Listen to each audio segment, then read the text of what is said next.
Hello again, gamers. Welcome back for another episode of Grokking Battletech. I'm the board game captain, and today I'm going to be telling you how to grok the Berserker. Now, the Berserker is a 100-ton beast of a mech that loves to run in close and mix it up in melee with its big hatchet. Now, a 100-ton mech with a hatchet, of course, is doing 20 damage up close because the hatchet damage is based on weight. So there are a few different variants of this. We're going to go over it, but before I get too into it, I do want to give a big thank you to one of my regular viewers, Heinrich Mueller, for requesting that I cover the Berserker in an episode of Grokking Battletech.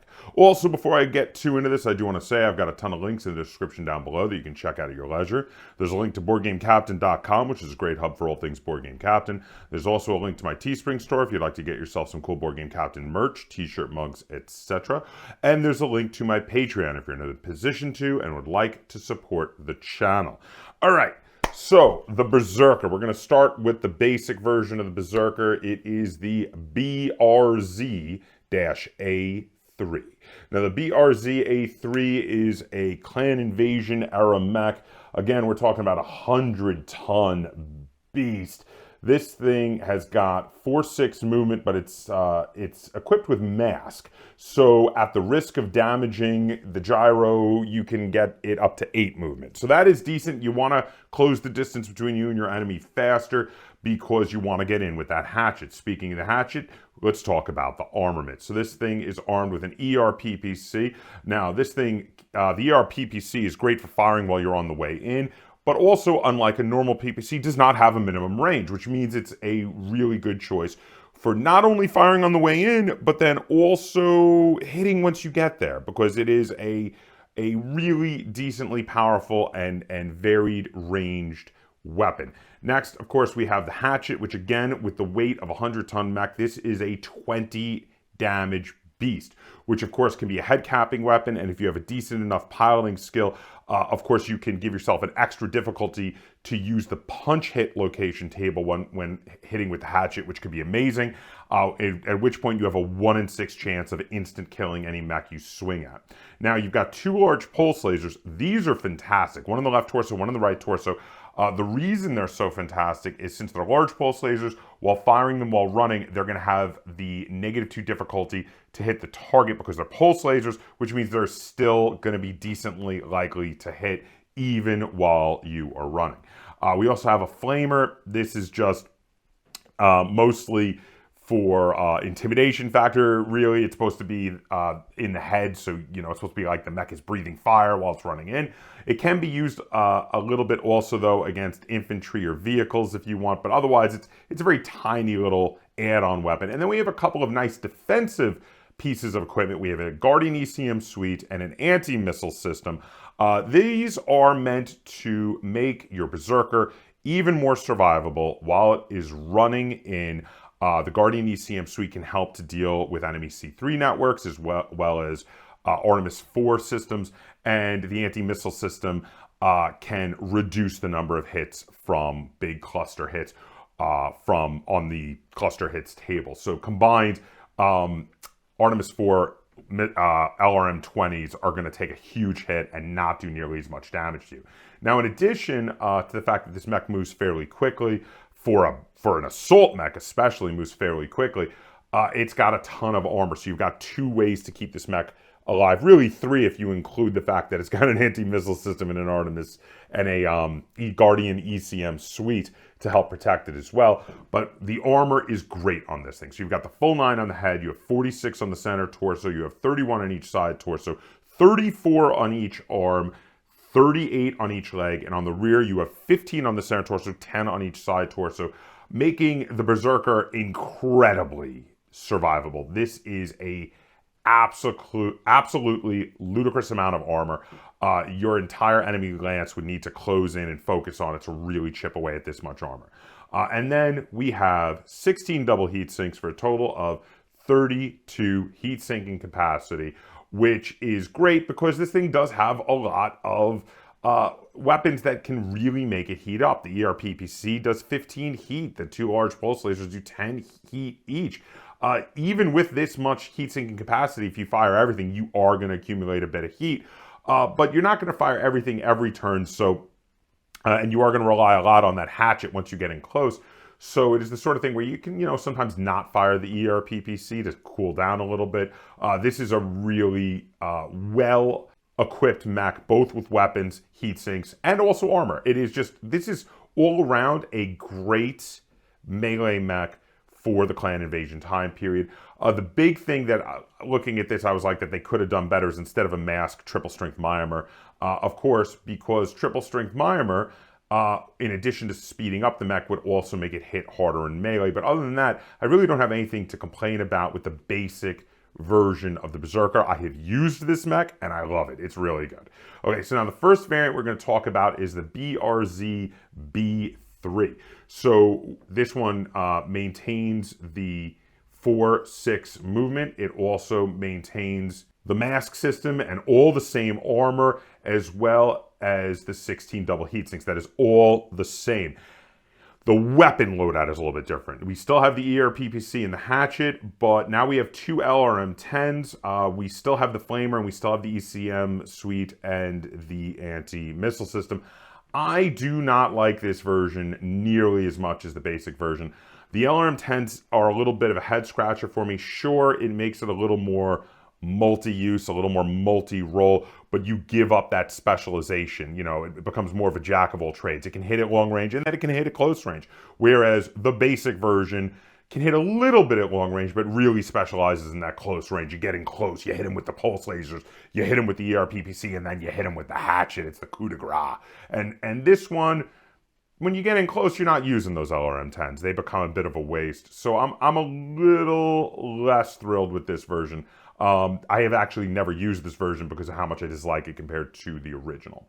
Now, the third version we're going to discuss is a Civil War version, and of the first 3 is definitely my favorite version, though it does have some minor issues. I'm going to address it in a moment.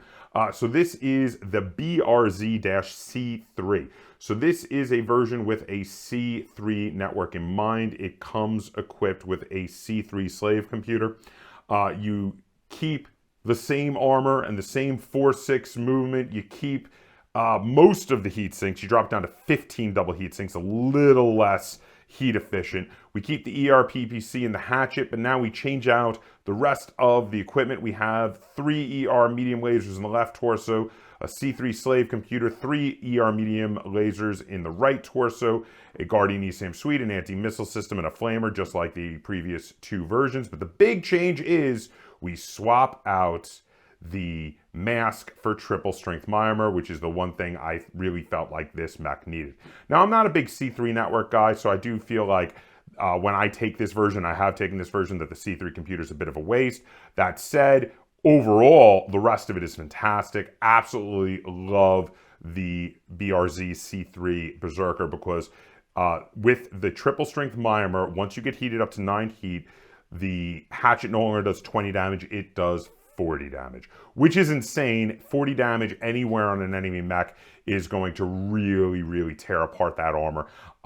Most mechs, that will be into internal structure no matter where you hit them, with the exception of some of the biggest mechs around, which will have more than 40 armor on the center torso, but anywhere else, it would still tear into the internal structure, even on an assault mech.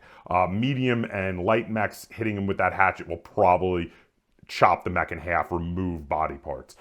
So yeah, really, really great. Love that they did this. Now, the final version of the Berserker we're going to talk about here is the BRZ-D4, Delta 4. Now, this version of the Berserker is a Dark Age version. Now, I've never used this because I don't generally play Dark Age, but I have to say, this version is fantastic. And actually, of all the versions, is up there as one of my favorites. It's actually really, really good. This is another triple strength Myanmar version. Again, we keep the armor all the same, ludicrous amounts of armor.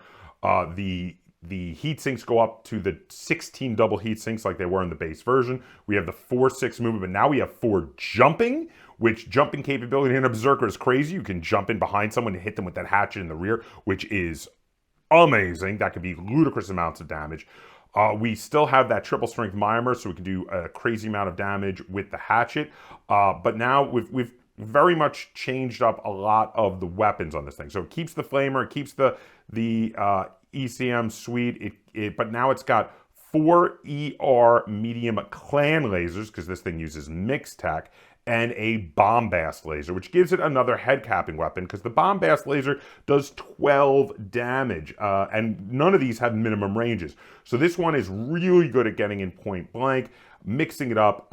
Even though I've never used it, and I've only been introduced this version recently doing my research, this is my favorite version.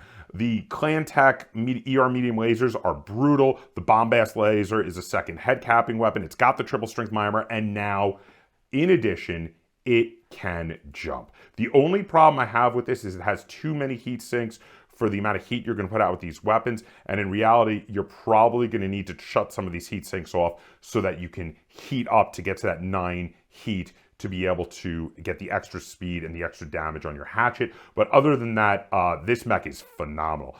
Now that said, I still thought I could kind of do better and pull it back to a little bit of an earlier age mech. I decided I wanted to do kind of an upgrade to the other of my favorite versions of the Berserker, which I wanted to specifically upgrade the C3.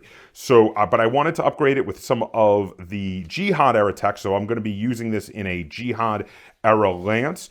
Now, this, of course, design of the mech was designed by my own personal mech design firm, KIWF, named after the last initials of its 4 founding members, but affectionately nicknamed Kill It With Fire by its fans. Remember, don't just kill it. Kill it with fire. This is the Berserker BRZ-C-KIWF, and this is an upgrade kit for the C3. If you have salvaged some from your enemies and want to upgrade it and don't want to be using the C3 networks because you've taken it off of those bastards, the Word of Blake, and you don't want to be using the C3 networks like they do, you want a good old-fashioned beat-down version of the Berserker, but upgraded to, Dark Age level tech. This is what this version is all about. So I've maintained all of the same armor. I've also maintained the 4/6 movement and the triple strength mimer, because this is why I took this mech. I downgraded the heat sinks to 13 double heat sinks to free up a little bit of space. Plus, again, you want this mech to heat up, so it's okay to downgrade that a little bit. We, of course, kept the hatchet, because that's what this mech is all about. We kept the Guardian ECM suite and the flamer in the head, but then we added in 2 more flamers, one in the left torso and one in the right torso. We then added in a small laser in the center torso, as well as a small laser in the left torso and right torso as well. We then have a medium pulse laser in the left arm, a second medium pulse laser in the left torso, and a third medium pulse laser in the right torso. And for the left arm, we have a plasma rifle, and that plasma rifle comes with 2 tons of ammo, so this thing can fire all day long. Now, the idea was to increase the ability to put a little bit of heat on an enemy mech, so that flamer wasn't just for show. Between the plasma rifle, which does 10 damage and D6 heat, and the 3 flamers, which can do a pair of heat each, you can actually cause a decent heat spike to your enemy that you're also giving a chance to possibly have them fall down. And of course, if your heat spike causes the mech to shut down, and then you hit them with that big hatchet, even if you don't chop off a part of their entire mech, because maybe they're a really big beast of a mech like an Atlas, and you hit them in the center torso, they're going to automatically fall, though, because if they shut down from heat, they don't get to take a piling skill test. So this is a really cool 1-2 punch, in my opinion. This, again, the idea here was to really make a lot of different weapons that can find the holes that you make with the hatchet, as well as some heat-producing weapons, and I think I succeeded at it pretty well. And at only 2,230 battle value, this actually is now my favorite version of the Berserker. I actually like this better than any of the canon versions, especially since I don't usually play Dark Age, and my favorite of the canon versions is a Dark Age mech. But yeah, this one is really cool. And I decided I'm gonna do a recommended mech warrior for it and a lance built around it. So starting with my Berserker BRZ-C-KIWF, what mech warrior would I recommend pilot this version? And in reality, this one also I would recommend for the BRZ-C as well as the BRZ-D4, because this mech warrior would work fantastic for all of those mechs. Now this is Kaptain Brandt. Now, Kaptain Brandt has a gunnery skill of 3 and a piloting skill of 3, so they are a significant upgrade in their stats.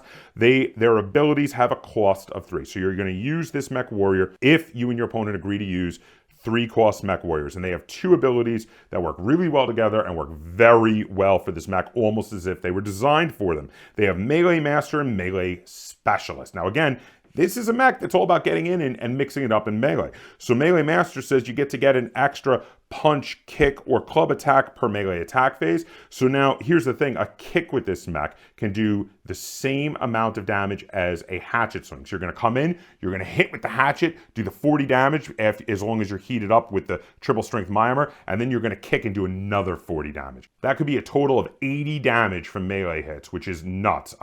Again, the kick is going to have to hit on the bottom half of the mech. If you hit with the hatchet normally, it could hit anywhere in the mech, but again, you can take a little extra difficulty to aim it at the top half of the mech to try to get it in the head. But even if you don't, if you just hit anywhere, this is a ludicrous amount of damage coming in at that mech.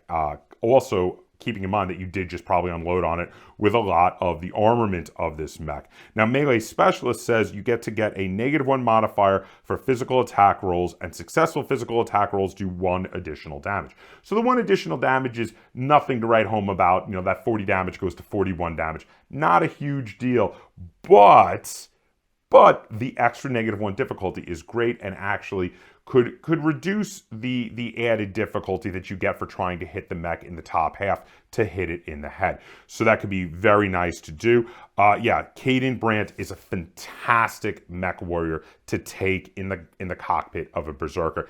And also, again, you know, I gave specific Berserkers my favorite ones that I would put Kaptain in, but I have to say, I think I would actually take Kaptain in any Berserker. They work so well for all the Berserker mech. Now for my lance that I'm taking with my custom version of the Berserker, I decided to go with a Jihad era command lance. Now the command lance, if you're not too familiar, the requirements are that at least 1 unit in this formation must be designated as the command unit. That will not be the Berserker. I'll explain why in a minute. 50% of the units must have sniper, missile boat, skirmisher, or juggernaut. I happen to have taken a sniper and a skirmisher, so I have that covered. And then finally, 1 additional mech must be a brawler, striker, or scout, and I've taken a striker in here. All of that helps me to get the ability for the command star, especially since the Berserker itself is a custom version and does not have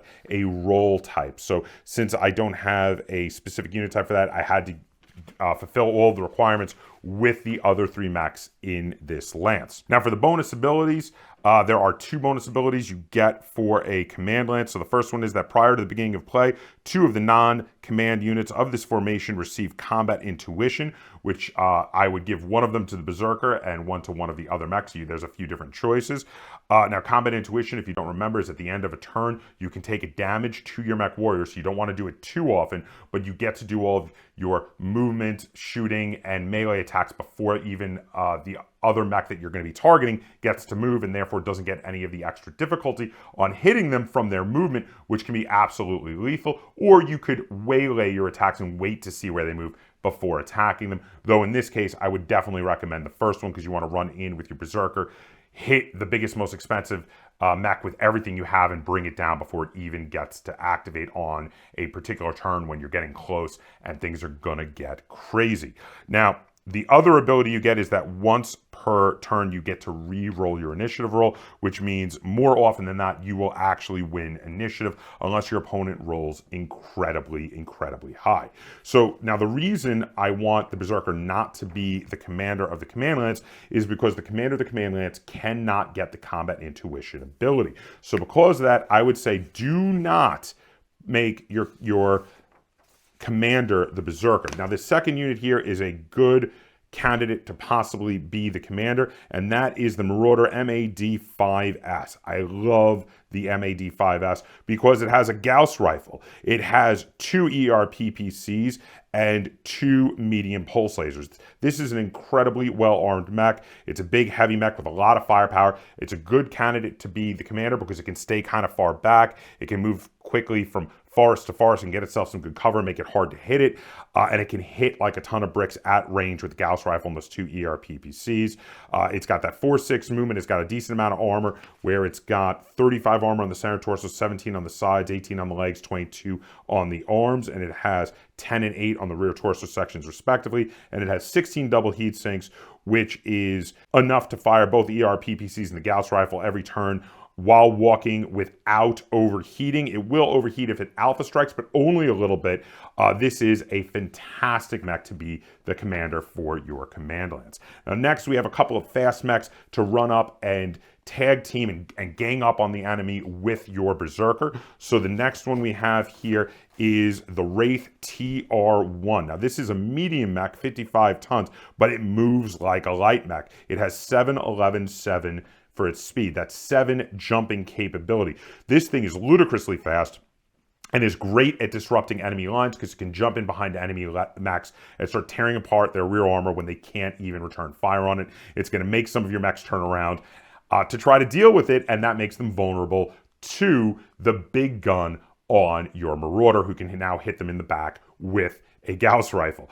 So this thing, again, in addition to its 7-11-7 speed, it's got a fairly decent amount of armor, 23 on the center torso, the 8 armor on the head, 18 on the side torsos, 14 on the arms, 20 on the legs, 7 and 5 on the rear torso sections respectively, and it's armed with 1 large pulse laser and 2 medium pulse lasers, along with 10 double heat sinks. So it's got plenty of heat sinks to keep it cool, while again, it jumps around and unloads with those pulse weapons, which make it more likely to hit at the rear armor of your enemies. This is my favorite interceptor mech in the game. I love the Wraith TR1. And finally, we have a wonderful scout mech. This is the Raptor RTX-1-0B. B as in Bravo. Now, this thing is very lightly armored, but it is also very fast and very heavily armed. So it has a movement of 7-11. It has 10 double heat sinks to keep it cool, which is enough to keep it cool with its 3 SRM-6s and its small laser. It has 2 tons of ammo for the SRM-6s, which is enough to fire all 3 of them 10 times, which is plenty because in all likelihood, once your opponent starts trying to intercept it with stuff with a lot of pulse lasers, it may not live that long because its armor is its biggest needs improvement area. It's only got 8 armor on the center torso, 8 on the head, 7 on the side torsos, 5 on the arms, and 6 on the legs. It also has 2 armor on every rear torso section, but this thing is super fast and can run around the flank and hide in forests and hide behind hills to make it really hard to hit before it closes in and unloads with those SRM-6s, especially helping to gang up on a mech that has already been hit by your Berserker to find the holes that were made by the kicks and axe hits of the Berserker. 3 SRM-6s is a lot of firepower for this tiny little mech, and it comes in at a bargain basement, 613 battle value, which is very affordable and helped it to fit right into this lance. So there you have it. That is my take on the Berserker. I hope you guys enjoyed it. Again, this episode is for Heinrich Mueller, who requested it. Thank you very much. If anyone else has any requests of mechs they would like me to cover for Battletech, feel free to request them in the comments down below. Also in the comments down below, let me know which is your favorite version of the Berserker, and have you done a cool custom version? What did you do with the Berserker if you did your own custom version of this mech? And if you enjoyed this video and you'd like to see me do more like it, be sure to give it a like, share it on all forms of social media. And if you haven't already, please subscribe to the Board Game Captain. That's Captain spelled with a K on YouTube. And until next time, game on.